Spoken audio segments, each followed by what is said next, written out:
节目还没开始前，请按下订阅键，打开小铃铛，就不会错过本频道的最新影片。谢谢。大家好，我叫 Kevin， 欢迎来到我的频道。节目还没开始之前，记得按赞、订阅还有转发我的视频哦，谢谢你们。那今天我要跟你们分享的一则新闻呢，就是我们马来西亚的财政预算案2025年终于出来了。然后让我看到的一个东西呢，就是影响会比较大的呢，就是在明年这个财政预算案啦，有两个东西。OK， 第一个的话呢，就是我们都知道我们的那个黄油津贴是政府补助的嘛，对吗？有补助一些补贴在那个ROM95，就是黄油。那明年开始的话呢，2025年呢，它年中它会推出针对性的一个补贴措施。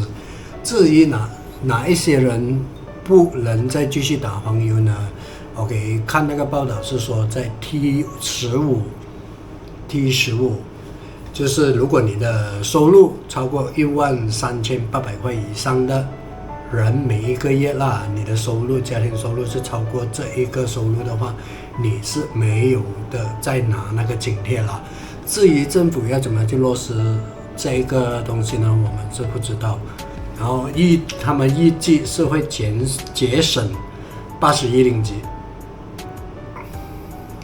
那么对于我们这些平民老百姓来讲，如果是收入低于13000的，有可能你不中招咯。如果你刚好过那个门槛，有可能你就会中招了，以后你就要打贵油了。OK， 然后85%的人民不受影响，就是还有15%的人他们会受这个方面的影响。然后政府也是继续承担估计120亿令吉的补贴。那么呢，这一方面我们都知道，现在我们的生活老实说不容易也不简单。如果你一个家庭你有3个小孩你供一个屋子，你供保险，你供车子供3个小孩，如果你的收入没有达到1万块，你是很难去活下来的嘛，对不对？不像以前嘛，现在毕竟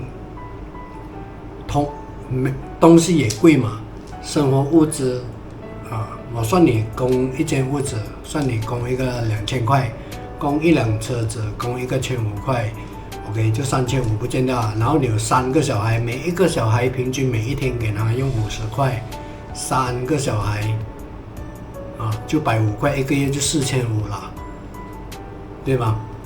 如果你的收入低于1万块的话，我相信是很难活了。不过今天他推出这个财政预算案，就是如果你的收入就是 T15 13800以上的，你就要去打贵油的话，那么我相信会对这一个中产阶级的人来讲会蛮痛苦的啦，不简单啦。如果他也是时常要用到车的，时常要打油的，对吗？你们觉得呢？ OK， 这个是第一个我关注到的啦。然后第二个呢，就是薪水方面，就是从1500块，之前是1500块嘛，最低，然后每一个月给员工的那个薪水，你最低你都要给他1500块，现在政府要提升到1700块，那么就是在2025年的2月1日开始生效。这一方面呢，就影响到很多的老板对吧？本来1500，现在变成1700，那如果他有20个员工，就多一个4000块出来；如果他有200个员工呢，就多一个4万块出来。那么他多出来的这些开销谁要去负责呢？你们想一想这个问题。然后，如果是你的员工是少于5个人的，那么他会推迟到明年的2025年的8月1号才开始落实。这样这一方面的话呢，你们又会有什么想法呢？那么对于我来讲的话，如果薪水在1500的话，也是很难活了。不知道你们觉得怎么样呢？签契的话，除非你是单身，你签契每一个月每一天花个60块，我们早餐、午餐、晚餐每一餐吃个10块钱，你都用了30块嘛，对吧？你还有另外30块呢，你不用用电话吗？你不用用这个，你不用用那个吗？如果是签契的薪水，老实说，真正是不够了啦。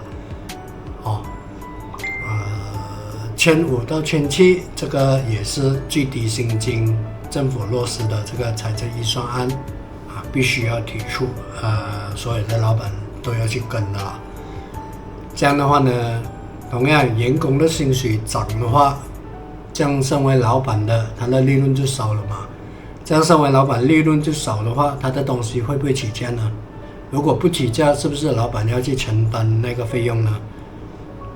所以估计明年的通膨有可能也会增加的蛮多一下啦。个人觉得这是个人的看法罢了，不知道你们是怎么想的。然后其他我看了这个财政预算案都是帮助那些贫穷家庭或者是 B40。总而言之，如果你的是 M40 的话，所谓 M40 就是你的薪水超过5000块以上的，这个财政预算案你就没有拿到任何的补助了，可以这样说吧。所以今年的这个财政预算案的话呢，不知道你们对于这个有什么看法呢？对于我来讲的话，不简单。反正一定要想办法去赚更多的钱不然的话真的是辛苦。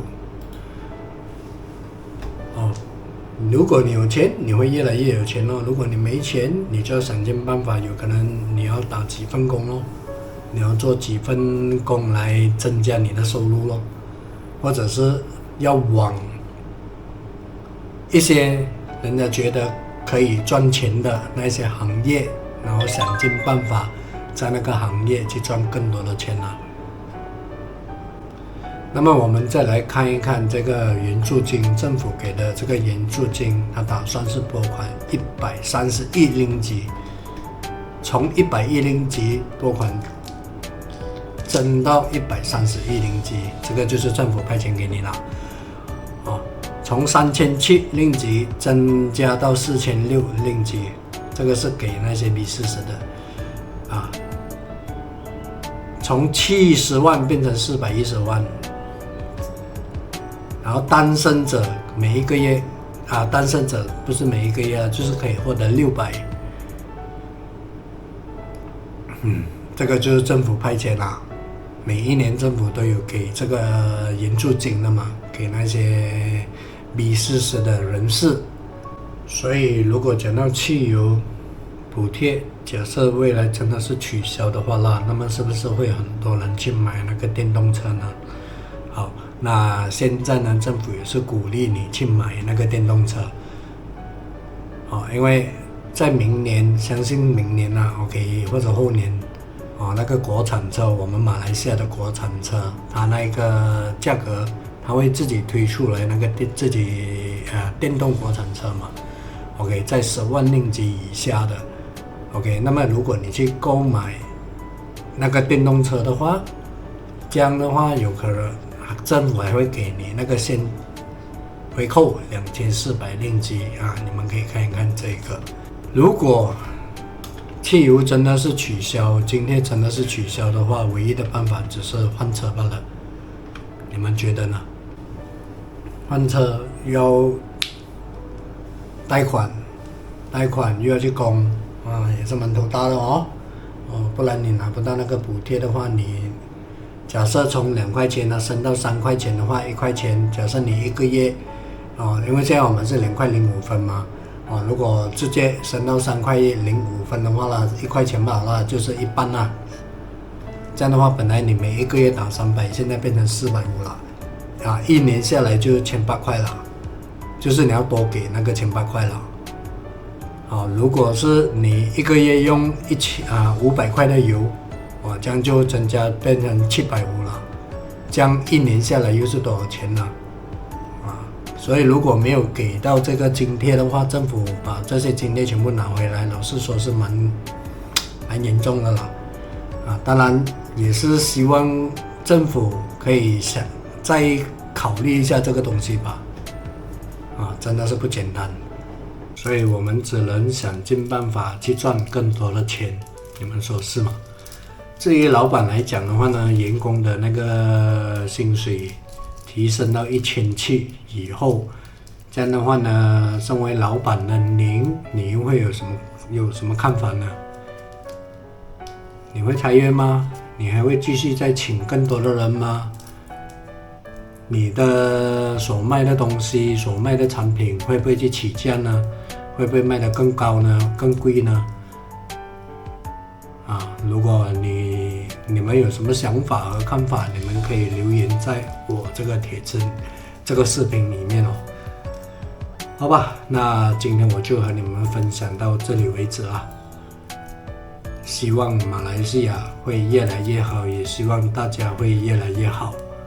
那我们下一个视频再见啦，拜拜！感谢收看，还没订阅的观众们，快去订阅哦！感谢一路支持我的观众们，谢谢你们，我会继续把视频做得更好。